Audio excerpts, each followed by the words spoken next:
Hello viewers, నేను Rohan. Welcome to social post.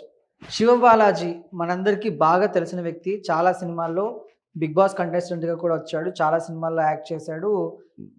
అతని wife కూడా మధుమిత చాలా మందికి తెలుసు. సీరియల్ పరంగా కానీ సినిమాల పరంగా కానీ ఆవిడ చాలా ఫేమస్. సో వీళ్ళిద్దరు జంట చాలా బాగా అన్యోన్యంగా ఉండే జంటని విడాకులు అయిపోయాయి అని కొన్ని కథనాలు అయితే వినిపిస్తున్నాయి. నిజంగానే వాళ్ళిద్దరికి విడాకులు అయ్యాయా, లేకపోతే కోర్టు దాకా వెళ్ళారా? ఈ అంశాలన్నీ ఈరోజు ఈ వీడియోలో తెలుసుకుందాం. ఈరోజు మనతో పాటు ఉన్నారు సినీ క్రిటిక్ దాసరి విజ్ఞాన్ గారు. ఆయనతోనే మాట్లాడదాం. హలో విజ్ఞాన్ గారు. నమస్తే. సో అసలు శివబాలాజీ గారికి మధుమితకి విడాకులు అయిపోయాయని కొన్ని కథనాలు వినిపిస్తున్నాయి. నిజంగానే విడాకులు అయ్యాయా? విడిపోయారని కొంతకాలం రాశారు, విడిపోవాలనుకుంటున్నారని కొంతకాలం రాశారు, రాస్తూనే ఉన్నారు. అండ్ ఏ కోర్టుకి వెళ్ళారు? కోర్టు నాకు తెలియదు కానీ పెద్ద పెద్ద ఆర్టికల్స్, పెద్ద పెద్ద ఛానల్స్లో అయితే ఆర్టికల్స్ వచ్చాయండి. మెయిన్ స్ట్రీమ్ ఛానల్స్ అన్ని అవును. రాశాయి. ఓకే, అయితే ఇక్కడ విషయం ఏంటంటే ఒక జంట విడిపోవాలనుకున్నారట అని అడిగితే ఆ జంటలో వాళ్ళు కానీ ఈ అబ్బాయి కానీ ఎవరో ఒకరు ఎవరికో చెప్పుకొని ఉండాలి. వాళ్ళు లేదా వాళ్ళు ఏదన్నా టీవీకో లేకపోతే పేపర్కో ప్రెస్ మీటో ఏదో పెట్టేసి ఆమె విడిపోవాలనుకుంటున్నారని చెప్పు ఉండాలి. వాళ్ళ నోటి వెంట రాలా, అంటే వచ్చింది అని వీళ్ళు రాసేస్తున్నారు. ఎక్కడ విన్నారు వీళ్ళు? సోర్స్ ఏంటి? ఫస్ట్ ఆఫ్ ఆల్ విడిపోవాలనుకుంటున్నారు, కరెక్ట్. విడిపోవాలనుకుంటున్నారు, చాలా ఏదేదో అయిపోయి ఇంత ఆర్టికల్ మొత్తం అసలు వీళ్ళకిద్దరు పిల్లలు, మరి వాళ్ళ భవిష్యత్తు ఏంటి, ఏవేవో రాసేస్తున్నారు ఆలోచించేసి. కానీ సోర్స్ ఏంటి వీళ్ళకి? So you have committed A crime. వాళ్ళ అనుమతి లేకుండా, వాళ్ళను నీకు చెప్పకుండా వాళ్ళ పైన మీరు ఆర్టికల్ రాశారు అంటే you have committed A crime. ఇప్పుడు ఆ మెయిన్ స్ట్రీమ్ ఛానల్స్కి వీళ్ళు నోటీసులు కూడా ఇవ్వచ్చు చాలా హ్యాపీగా. ఏ సోర్స్? పోనీ మీరు చెప్పండి, సరే మీరు కరెక్టే ఆర్టికల్. ఎవరు చెప్పారు? ఆయన చెప్పాడు. పోనీ ఆయనకి ఎవరు చెప్పారు? ఈయన చెప్పారు. ఆయనకి ఎవరు చెప్పారు? పోనీ వీళ్ళందరూ ఆయన క్రియేట్ చేశాడు. మరి వాడెవడో క్రియేట్ చేసిన దాన్ని నువ్వు నిజమని జనాల్లోకి ఎలా తీసుకెళ్తావు? నీ దగ్గర సోర్స్ లేనప్పుడు. అండ్ మెయిన్ స్ట్రీమ్ ఛానల్స్ అన్నావు, చిల్లా చితక యూట్యూబ్ ఛానల్స్ అన్నా, చిన్నగా వెబ్సైట్లు అన్నా ఏది పడుతుంది రాసేస్తే ఏమన్నా అనుకోవచ్చు. వాళ్ళకి ఏదో న్యూస్ లేనప్పుడు క్రియేట్ చేస్తారు కంటెంట్. అవును. మెయిన్ స్ట్రీమ్ ఛానల్స్ అంటే వాళ్ళకి సోర్స్ లేకుండా వాళ్ళు రాయడం లేదు. కానీ ఇప్పుడు ఒక పెద్ద ఛానల్, పెద్ద శాటిలైట్ ఛానల్, అవునండి ఇదిగో మీరు చూస్తున్నారు కదా, కోర్టుకి ఈయన వచ్చాడు, ఆవిడ వచ్చింది, ఇప్పుడే లోపలికి వెళ్తున్నారు, మరి ఏం జరుగుద్దో అని నువ్వు విజువల్స్ అయ్యి, లేదా వాళ్ళ ఇంటికి వెళ్ళినా వాళ్ళని అడిగి చెప్పు. పోనీ వాళ్ళకి కాకుండా వాళ్ళ పేరెంట్స్ దగ్గరికి వెళ్ళి, ఏంటమ్మా మీ కూతురు కోడలు అల్లుడు విడిపోవాలనుకుంటున్నారంట, ఏంటి సంగతి అని వాళ్ళని అడుగు. You don't have any source. దీని గురించి నేనే ఎందుకు మాట్లాడుతున్నానంటే రీసెంట్గానే నేను వెళ్ళొచ్చా వాళ్ళ ఇంటికి. ఓకే. అండ్ వాళ్ళ ఇంటికి వెళ్తేనే తెలియాలా? జనవరి 11, ఎప్పుడు ఇది? జనవరిగా, ఒక వారం క్రితమేగా 11 అయ్యింది. 11వ రోజు ఆవిడ ఒక చిన్న షార్ట్ పెట్టింది మామిడల్లం గురించి. అంటే వాళ్ళ ఆయన తీసుకొచ్చాడు మామిడల్లం ఎక్కడో దొరికితే. అదేంటంటే అల్లం లాగానే ఉంటుంది సేమ్ చూడ్డానికి. ఓకే. కొంచెం పసుపు అల్లంలానే ఉంటుంది as it is. But taste ఏంటంటే మ్యాంగో టేస్ట్ వస్తుంది. మంచిదే అప్పుడప్పుడు. అంటే చిన్న స్లైసెస్ని మనం పప్పుతోనో దేనితోనో తినొచ్చు. దాన్ని కూడా రెసిపీలు కావాలంటే పచ్చళ్ళు పెట్టుకోవచ్చు. ఓకే.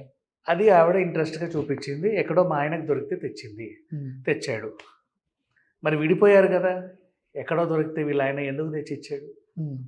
నెక్స్ట్ అంతకుముందు లేదు వీడియోలో ఆయన లేడు కాబట్టి విడిపోయే ఉండొచ్చు ఇవిడ కావాలనే చెప్పింది అనుకోండి. ఎగ్జాక్ట్లీ. అంతకుముందు జనవరి 6 అదే షార్ట్ రీల్స్లో ఇద్దరు కలిసి they are enjoying a music ఒక మంచి వెన్యూలో, ఇద్దరు ఉన్నారు దాంట్లో. మరి అది ఎప్పుడు విడిపోయారు? ఇవన్నీ వింటుంటే చూస్తుంటే ఏంటంటే their childrens are growing now. 10వ తరగతికి 7th 8th 9th అంటే పీపుల్ ఆర్ గ్రోయింగ్. వాళ్ళ వీడియోస్లో కూడా వాళ్ళ పిల్లల్ని చూపిస్తూ ఉంటారు. ఎవరో ఒకరు, ఇప్పుడు వాళ్ళ అబ్బాయి నీ ఫ్రెండ్, నువ్వు చూసావు ఇది, రేపు స్కూల్కి రాగానే ఫస్ట్ వీడిని అడుగుతామని చెప్పేసి నీకు అనిపిస్తుంది. ఏరా మీ మమ్మీ డాడీ విడిపోయారంటే మాకు చాలా న్యూస్లు వచ్చేసాయి, పెద్ద పెద్ద ఛానల్స్ అని చెప్పేస్తున్నాయి. వాళ్ళ మైండ్ ఏమవుతుంది? You are harassing a child. మీరు ఒక చైల్డ్ హెరాస్మెంట్ చేస్తున్నారు. ఒక అబ్బాయిని, చిన్నపిల్లల్ని మానసికంగా వేదనకు గురి చేస్తున్నారు. వాళ్ళు మళ్ళీ నీ మీద రిపోర్ట్ వేయచ్చు. Even though they are silent. అంటే ఏంటి, వాళ్ళు ఏదో ఒకటి చేయాలన్నా? ఎందుకు పదే ఈ వార్తలన్నీ వస్తూ ఉంటాయి? దేనికోసం? ఎవరిని ఉద్ధరిద్దామని, ఏం చేద్దామని. అండ్ తెలీదు వాళ్ళు విడిపోయారు అనేది పదే పదే మీరు రాస్తూ ఉంటే నిజమేనేమో అనుకుంటారు. ఎగ్జాక్ట్లీ. ఎప్పుడైనా ఫంక్షన్లో ఆవిడ కనిపిస్తే, లేకపోతే ఇంకెక్కడైనా కనిపిస్తే, వాళ్ళ ఆయన రాలేదు, ఆయన ఏదో షూట్లో ఉన్నాడు, ఎటో ఉన్నాడు, అబ్బా కనిపిస్తే, ఏమ్మా ఏమైనా ఇబ్బందులు ఉంటే మాకు చెప్పుకోవచ్చు కదా, ఎందుకు ఇలాంటి నిర్ణయాలు తీసుకుంటున్నారు? ఆవిడ ఏమనుకుంటుంది అక్కడ? వీళ్ళు నమ్మేశారు మొత్తం, నిజమేనేమో వచ్చింది. లేదా కొన్ని సందర్భాల్లో ఆవిడ అక్కడ కూర్చుంటే వీళ్ళు డిస్కస్ చేస్తూ ఉంటారు, ఆమె ఆవిడ విడిపోయారంట, అందుకే రాలేదేమో వాళ్ళ హస్బెండ్. ఏదైనా సూపర్ మార్కెట్కి వెళ్ళినా చక్కగా కుకింగ్ వీడియోస్ పెడతా ఉంటారు. నాకెందుకు ఇష్టం అంటే వాళ్ళ ఆవిడ డిఫరెంట్ ఐటమ్స్ అన్నిటిని వీళ్ళు కుకింగ్ వీడియోస్ చేస్తారు. ఓకే. మన దగ్గర మనకు కూడా ఇంట్రెస్ట్ కదా, డిఫరెంట్ ఐటమ్లు వస్తూ ఉంటాయి ఏంటనేది. చిల్లీస్ అన్ని రకాలు మనము ట్రై చేస్తూ ఉంటాం.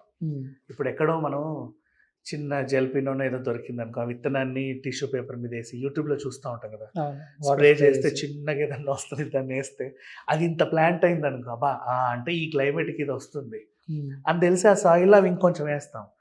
అది 5 monthsకో 6 monthsకో పెరిగి వాటికి జెల్పినోలు వస్తే ఎంత సంతోషం. అది హై స్పైసీ. ఇంకో రకమైన తాయి చిల్లీ, బర్డ్ చిల్లీ, ఇంకేదో చిల్లీ, ఎక్కడో కొడైకెనాల్లో ఎటో పోతే దొరుకుతూ ఉంటాయి. అవన్నీ తెచ్చుకున్నప్పుడు ఆ విత్తనం అక్కడక్కడ వేస్తే మనకు వస్తాయి. ఎగ్జాక్ట్లీ. ఇవి ఇలాంటి వాళ్ళకి షేర్ చేసుకోవాలనిపిస్తుంది. ఎందుకు? వాళ్ళు ఆల్రెడీ డిఫరెంట్ వంటల వీడియోలు పెడుతూ ఉంటారు. ఇప్పుడు పీతల కర్రీ పెట్టింది, దాంట్లో కారం వేసింది, ఈ చిల్లీతో కారం వేసి దాని టేస్ట్ ఇంకేమవుతుందో, వాళ్ళు మంచి వీడియోలు వ్యూవర్షిప్ ఉంది, అట్లా మనకి ఇవ్వాలనిపిస్తుంది. ఈ టైప్ ఆఫ్ ఫ్రెండ్షిప్లో నేను అప్పుడప్పుడు వెళ్ళా. అండ్ మొన్న ఇంకొకటి, శివబాలాజీ గారు అంటే మా అసోసియేషన్లో ఒక కీలకమైన పదవిలో ఉన్నారు. ఒక బంచ్ ఆఫ్ ఆర్టిస్టులు, మేల్ ఆర్ ఫీమేల్, వాళ్ళ సమస్యలన్నీ ఆయన దగ్గరకు వస్తే ఆయన వాటిని పరిష్కరిస్తూ ఉంటాడు. రీసెంట్ డేస్లో కూడా అంతే. మొన్న హేమ గారి ఇష్యూ అయినా ఆవిడ కార్డు లేకపోవడం, పూనం కౌర్ బయటకు వచ్చినప్పుడు ఆయనే చెప్పాడు, మీకు ఏమైనా ఉంటే ఇక్కడికి వచ్చి పెట్టండి అమ్మా, మేము చూస్తాము అని. ఇంతెందుకు, నిన్న అనసూయ కూడా మళ్ళీ అక్కడికి వెళ్ళింది మా అసోసియేషన్కి. నా గురించి వాళ్ళందరూ ఏదేదో మాట్లాడుతున్నారు, లాట్ ఆఫ్ కంప్లైంట్స్ వీళ్ళకి వస్తూ ఉంటాయి. వీళ్ళు దాన్ని సాల్వ్ చేస్తూ ఉంటాడు. బిగ్ బాస్లోనూ చూసావు తన మెంటాలిటీని, అంత మెచ్యూర్డ్గా. బిగ్ బాస్ విన్నర్ అంటే 360 degrees he is perfectly all right కదా. సమస్యలు ఏమున్నా పరిష్కరించుకోగలడు, తనకు సత్తా ఉంది అని ఇతరుల సమస్యల్ని కూడా పరిష్కరించుకోగలడు, వాళ్ళకంటూ సొల్యూషన్ చూపిస్తారు. అట్లాంటి వాళ్ళ ఇంట్లో ఫ్యామిలీలో ప్రాబ్లమ్స్ ఎందుకు వస్తాయి? మెచ్యూర్డ్గా ఆలోచించండి. ఇన్ కేసు వచ్చినా కూడా గడప దాటి ఎందుకు బయటికి వెళ్తాయి? ఎవరో ఒకరు, ఈవెన్ నేను వెళ్ళినప్పుడు కూడా దే ఆర్ గుడ్, ఇంట్లో హ్యాపీగానే ఉన్నారు. మరి ఎక్కడి నుంచి వస్తాయి? అండ్ ఇంకొకటి, ఇప్పుడు నేను మా అసోసియేషన్ మెంబర్ని కాదు, అవునా, సంబంధం లేదు, మా అసోసియేషన్ నాకేం కార్డు లేదు. ఓకే. కానీ అదేంటిది, ఒక చిన్న విషయంలో నేను అరెస్ట్ అయినప్పుడు మా మమ్మీకి ఫోన్ చేసి ఆర్థికంగా కూడా సహాయం చేసి వెంటనే బయటికి తీసుకొచ్చి మళ్ళీ నన్ను ఫాలో అప్, ఎక్కడికి వెళ్ళింది, ఏ కోర్టు, హైకోర్టులో వేసావా, అడ్వకేట్ ఎవరిని పెట్టుకున్నావు, నెక్స్ట్ అది ఎలా ఉందో కనుక్కో, హాలిడేస్ ఉన్నాయి జాగ్రత్త. Who will say? నీకేం అవసరం? నీకంటూ ఒక సొంత ప్రపంచం ఉంది, నీకంటూ ఒక సొంత ఫ్యామిలీ ఉంది, అండ్ సొంత పదవులు ఉన్నాయి. నువ్వు చూసుకోవాలంటే చాలా చూసుకోవచ్చు. ఇప్పుడు నాకే అంటే ఇంకెంతమందికి ఇలా సమస్యలు పరిష్కరిస్తున్నాడు? మరి అట్లాంటి వాళ్ళ ఇళ్లలో ప్రాబ్లమ్స్ ఎందుకు వస్తాయి? వీళ్ళందరూ ఏ సోర్స్తో రాస్తున్నారు? ఇప్పుడు ఈ మెయిన్ స్ట్రీమ్ ఛానల్ అన్నిటికీ కూడా వాళ్ళు నోటీసులు ఇస్తే వీళ్ళు ఏమైపోతారు చెప్పు? మా గురించి మా పర్మిషన్ లేకుండా ఏదో రాశారండి, ఆ సోర్స్ ఏంటో కనుక్కోండి. మీరు ఆ సోర్స్ నిజమే, ఆ రోజు నీ నోటితోనే వచ్చింది అని నువ్వు ఏదైనా చెప్పు, వీల్ అగ్రీ దట్. అలాంటిది ఏమీ లేదు, చాలా చక్కగా ఉన్న వాళ్ళని. ఇప్పుడు ఇంతకుముందు కూడా వేణుమాధవ్ గారు చనిపోకముందు ఆయన్ని మీడియా కనీసం ఒక 40 సార్లు చంపేసింది. ఎగ్జాక్ట్లీ, తెలుసా? చంపేసి చనిపోయారు బాబు, నేను బతికే ఉన్నారని ఆవేదనతో కూడా చనిపోయే వాళ్ళు ఉంటారు, తెలుసా? మనుషుల్ని అంత పిండొద్దు, అవసరం లేదు.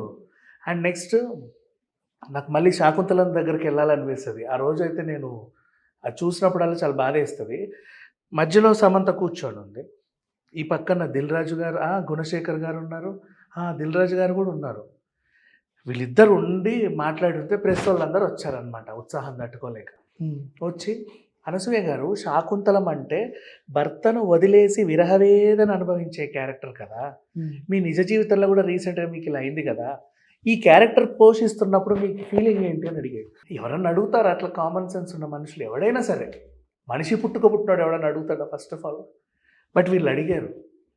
ఆవిడ కూడా ధైర్యంగా సమాధానం చెప్పుకోవాలనుకుంటే గుణశేఖర్ గారు దిల్ రాజు గారి దగ్గర ఉండి మైక్ తీసుకొని, బాబు బాగా ఉత్సాహం చూపిస్తున్నారు, తట్టుకోండి అని చెప్పి కూర్చోబెట్టి next they continued. But even though she answered, అంటే తను స్ట్రాంగ్ కాబట్టి she can able to face them. ఇప్పుడు అదే కొంతమంది ఉంటారు, ఇప్పుడు శివబాలాజీ గారు, మధు గారు అంటే వాళ్ళు స్ట్రాంగ్ కాబట్టి ఏంది ఇది అని వదిలేశారు, అవసరం లేదు. కొంతమంది ఉంటారు, అబ్బా ఏంటిది అనుకునే వాళ్ళు డిప్రెషన్కి వెళ్ళిపోతారు, స్ట్రెస్కి లోన్ అవుతారు. మరి వాళ్ళ ఇదికి కారణం ఎవరు? ఇంకేమన్నా తీసుకోలేని నిర్ణయాలు తీసుకునే వాళ్ళు ఉంటారు, డల్గా ఉండేవాళ్ళు, ఒంటరిగా ఉండేవాళ్ళు. అలాంటి వాళ్ళని నువ్వు అదే పనిగా వేధిస్తూ ఉంటే ఎట్లా ఉంటుంది చెప్పు? నిజంగా కలిసిన కపుల్స్ కూడా అనుమానాలు రావాలా, నిజమేనేమో, నాలో లేదు మరి అతనిలో ఏమన్నా ఉందేమో, అతను ఎవరికైనా చెప్పుకుంటా వార్త వీళ్ళ దాకా వెళ్ళిందేమో, లేదు నాలో లేదు ఆవిడ కనిపించిందేమో, ఆవిడ ఎవరికైనా చెప్పుకుంటా వార్త ఇటు వచ్చిందేమో, నాకు చెప్పలేక వాళ్ళకి చెప్పుకుందాం, వీళ్ళు విడిపోతే వీళ్ళని కాదు, not about this couple, even ఇంకెవరైనా సరే సంబడి వాళ్ళకి లేనిపోయిన ఆలోచనలు పెట్టి వాళ్ళని విడగొట్టేది వీళ్ళే. వాళ్ళు విడిపోయిన తర్వాత కూడా విడిపోయారని సంబరపడేది వీళ్ళే, వాళ్ళని చంపేసేది వీళ్ళే. ఏం చేద్దామని? పిల్లలు ఉన్నారు, వాళ్ళు ఎదుగుతున్నారు, ఇఫ్ దే నో మళ్ళీ వాళ్ళు ఇదవుతారు. ఇప్పుడు వీళ్ళు వాళ్ళ పిల్లల్ని హెరాస్ చేస్తున్నారు, వాళ్ళ కుటుంబంలోనూ చిచ్చులు పెడుతున్నారు. ఇద్దరితో అన్నా ఆపేస్తే బెటర్. అట్లీస్ట్ పిచ్చి పిచ్చి టైటిళ్ళు పెట్టి ఇంక విడాకులకు రెడీ అయిన మరో స్టార్ కపుల్, ఇంకంతా అయిపోయింది. మళ్ళీ విడాకులు నాకు ఇంకోటి గుర్తొచ్చింది. శ్రియ ఒకసారి గమనం సినిమా టైంలో ప్రెస్ ముందుకు వచ్చింది, చాలా కాలం తర్వాత వచ్చింది కదా అని వీళ్ళు కూడా మైకులు పెట్టుకొని వెళ్ళారు, పెళ్ళైన తర్వాత వచ్చింది. గమనం సినిమా అది ఒక యాంథాలజీ, 3-4 స్టోరీస్ కలిపిన ఒక సమాహారం. ఓకే మేడం మీ హస్బెండ్ గురించి చెప్పండి అన్నాడు వాడేవాడు. ఇది గమనం సినిమా కదా, మనం గమనం సినిమా గురించే మాట్లాడదాం, వెనకాల బ్యానర్ అదే ఉంది. వాడేం రాశాడంటే, మొగుడు గురించి అడగగానే చిరాకు పడ్డ శ్రియ, ఇక విడాకులే. అంటే భర్త గురించి అడిగినా కూడా చెప్పలేని పరిస్థితిలో ఉందంటే ఇంకేమైందో. నెక్స్ట్ మళ్ళీ మొన్న రకుల్ ప్రీత్ సింగ్ది కూడా పాపం, వాళ్ళ హస్బెండ్కి స్టాక్ మార్కెట్లో కొంచెం లాస్ వచ్చింది. మొత్తం ఇక అదేంటిది చేతులెత్తేసిన రకుల్ ప్రీత్ సింగ్ హస్బెండ్, అంతకుముందు చాలా ఆస్తుందని చేసుకుంది, ఇప్పుడు అంత పోయింది కదా, మరి విడాకులే. అంటే కథలు సృష్టిస్తారు, వీళ్ళే దాన్ని కంటిన్యూ చేస్తారు, ఆజ్యం పోస్తారు, ఎంటర్టైన్ అవుతూ ఉంటారు. ఇవన్నీ చదివే నార్మల్ పీపుల్ ఏంటి? నేను ఎందుకు మాట్లాడుతున్నా ఇంతసేపు అంటే, ఏదో పిచ్చి ఛానలో లేకపోతే పిచ్చి వెబ్సైట్ అంటే అనుకోవచ్చు, అబ్బా అందరూ దాన్ని డౌన్లోడ్ చేయరు, ఎవరు చూడరు, ఎక్కువ మంది ఫాలో అవ్వరు, ఎప్పుడో ర్యాండమ్గా అలా తగులుతూ ఉంటాయి అన్న. మెయిన్ స్ట్రీమ్ ఛానల్స్ అన్నీ వేస్తే, ఇప్పుడున్న 6 శాటిలైట్ ఛానల్స్లో అందులో ఒక పెద్ద శాటిలైట్ ఛానల్ ఇలాంటి కథనాలన్నీ ప్రచురిస్తే, మిగతా చిల్ల వాళ్ళు ఇది సోర్స్గా తీసుకొని ఎంతమంది రాసుకుంటారు?